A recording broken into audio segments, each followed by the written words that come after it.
예수께서 길에서 나아가실새 한 사람이 달려와서 보러 앉아 묻자오되 선한 선생님이여 내가 무엇을 하여야 영생을 얻으리이까? 예수께서 이르시되 내가 어찌하여 나를 선하다 일컫느냐? 하나님 한 분 외에는 선한 이가 없느니라. 내가 계명을 안 하니 살인하지 말라, 간음하지 말라, 도둑질하지 말라, 거짓 증언하지 말라, 속여 빼앗지 말라, 내 부모를 공경하라 하였느니라.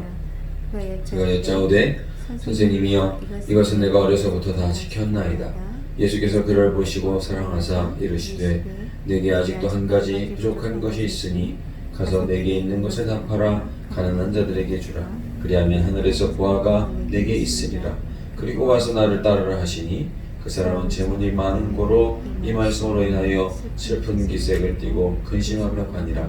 예수께서 둘러보시고 제자들에게 이르시되 재물이 있는 자는 하나님의 나라에 들어가기가 심히 어렵도다 하시니 제자들이 그 말씀에 놀라는지라. 예수께서 다시 대답하여 이르시되 얘들아 하나님의 나라에 들어가기가 얼마나 어려운지 낙타가 바늘기로 나가는 것이 부자가 하나님의 나라에 들어가는 것보다 쉬우니라 하시니 제자들이 매우 놀라 서로 말하되 그런즉 누가 구원을 얻을 수 있는가 하니 예수께서 그들을 보시며 이르시되 사람으로서는 할 수 없으되 하나님으로서는 그렇지 아니하니 하나님으로서는 다 하실 수 있느니라. 베드로가 여짜와 이르되 보소서 우리가 모든 것을 버리고 주를 따랐나이다.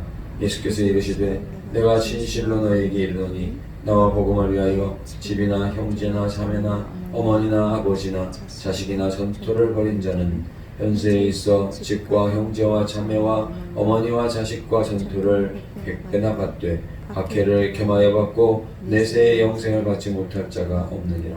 그러나 먼저 된 자로서 나중되고 나중된 자로서 먼저 될 자가 많으니라. 아멘.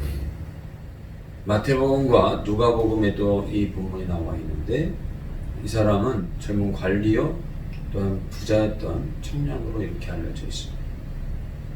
이 사람이 정말 영생을 무엇보다 가장 원했다 한다면 주님께서 한 가지 부족한 것을 보시고 내게 있는 것을 다 팔아 가난한 자들에게 주라.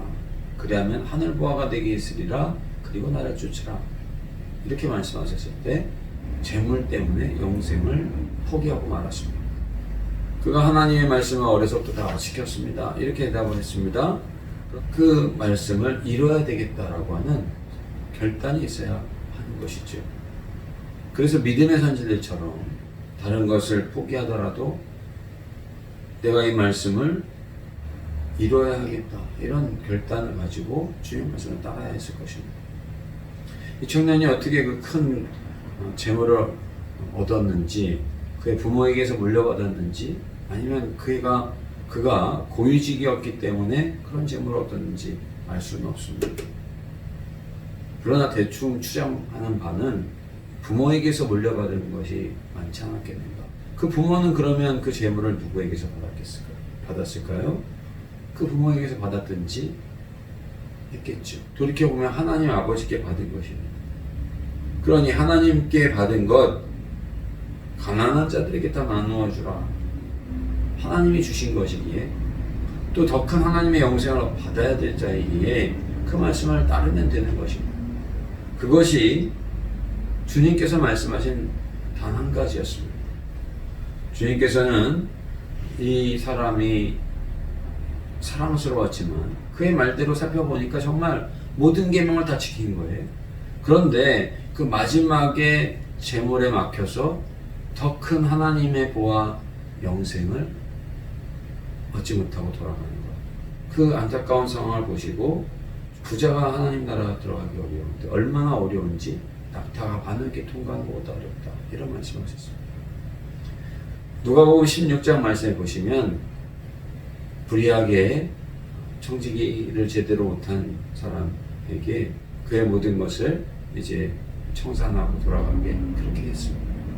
그때 이 불의한 청지기는 내가 이제 이곳을 떠나가면 무엇을 해서 먹고 살겠는가 그러면서 자기가 할 수 있는 것 사람들이 주님께 빚진 것을 탕감해주는 그러한 일을 행하게 되어지죠.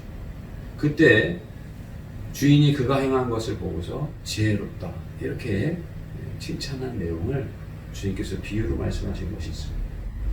우리가 이 땅을 살아가면서 죄인이라고 하는 사실을 알아야 합니다. 그리고 주님 앞에 심판대 앞에 설 때 우리는 다른 것을 내세울 수 없기 때문에 어떠한 면에서 우리는 불의한 청지기와 같이 자기가 가진 것 할 수 있는 한 나누어주고 할 수 있는 한 베풀고 가는 것이, 그리고 탕감해주고 가는 것이 지혜로운 일이겠죠. 베드로와 야고보와 요한과 주님의 제자들을 보십시오. 아버지와 배와 그물을 버려두고 주님을 쫓았습니다. 가지고 있는 것을 버리는 것이 제자됨의 시작이라고 볼 수가 있는 것입니다. 아무리 재물이 많다 한들 목숨과 바꿀 수 없는데 영생을 얻고자 하는 자가 지극히 작은 것 하나에 충성하지 못하고 슬픈 기색을 띠고 그 앞에서 돌아가는 이런 안타까운 사건을 보면서 제자됨이라고 하는 것은 진실로 주님께서 말씀하신 대로 따를 때에 거기에 영생이 주어지는 것이고 거기에 하늘 보화가 주어지는 것이고 기쁨과 감사가 넘치는 것입니다. 제자들도 자신의 소유들은 버렸습니다만 목숨을 버리면서까지 주님을 아직 쫓지 못했습니다. 주님을 두려워하여 십자가 앞에서 다 도망하고 말았죠. 하물며 부자가 재물 앞에 영생을 논하고 그 부족한 하나를 주님께서 말씀하셨는데 그 앞에 슬픈 기색을 띠고 돌아갔다라고 하는 것은 참으로 안타까운 일이 아닐 수가 없는 것입니다. 사랑하는 성도 여러분, 맹인 거지 바디메오는 주님이 싫어하는 말을 듣고 다윗의 자손이여 외치며 자기의 겉옷마저 던져버리고 주님께 나아와 고침을 받고 그의 제자가 되지 않았습니까? 아무것도 가지지 않았던 맹인 거지는 그와 같이 모든 것을 버리고 주님 앞에 달려나와 제자가 되었건만, 재물이 많은 이 사람은 주님 앞에 슬픈 기색을 띠고 돌아가고 말하는데 주님께서 이렇게 말씀하십니다. 먼저 된 자로서 나중 되고 나중 된 자로서 먼저 된 자가, 부자는 먼저 된 자였습니다. 어려서부터 다 하나님의 말씀을 지켰고 율법을 지켰지만 한 가지 앞에 영생을 얻지 못하고 돌아간 반면에 맹인 거지 바디메오는 그가 하나님의 말씀을 지킬 수가 있었겠습니까? 그러나 하나님의 제자가 되었던 바디메오를 우리가 생각해 볼 때 어떤 이 사람에게는 재물이었습니다. 또 어떤 사람에게는 또 다른 것이 될 수 있겠죠. 그것이 가장 소중하다고 여기는 것이 정말 우리 생명보다 소중한가, 우리 영생보다 소중한가, 오늘 주님께서 말씀하신 이 말씀을 돌아보시면서 영생을 얻는 자리에서 어리석게 안타깝게 돌아가는 그러한 사람이 되지 말고, 첫째로 시작했다가 꼴찌 인생으로 마감하지 말고 시작은 늦었을지라도 첫째 되는 주님께서 기뻐하시며 칭찬하는 그러한 은혜의 삶을 살아가시는 우리 모두가 되시기를 간절히 원합니다. 사랑의 주님, 오늘도 귀하고 복된 새날을 저희에게 허락하여 주시니 감사드립니다.